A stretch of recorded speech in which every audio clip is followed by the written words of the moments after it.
Hello guys, in this video I'm going to show you how to enable lane guidance, showing the which lane you should drive in to get a clear look ahead before reaching a complicated intersection on the Sygic GPS application. But first I just want to mention, don't forget to subscribe to my channel, because at 10,000 subscribers I am going to show you my whole YouTube revenue statistics and growth strategy, how to make money online. Now let's jump into it.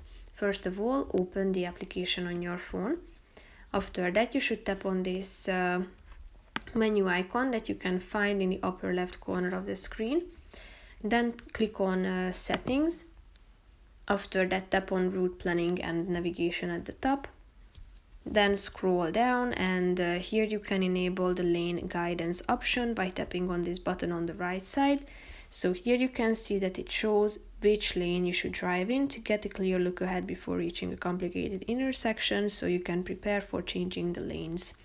If you would like to disable this feature, just simply tap on the same button and then it will be turned off automatically. So that's pretty much it for this video, guys. See you in the next one. Bye bye.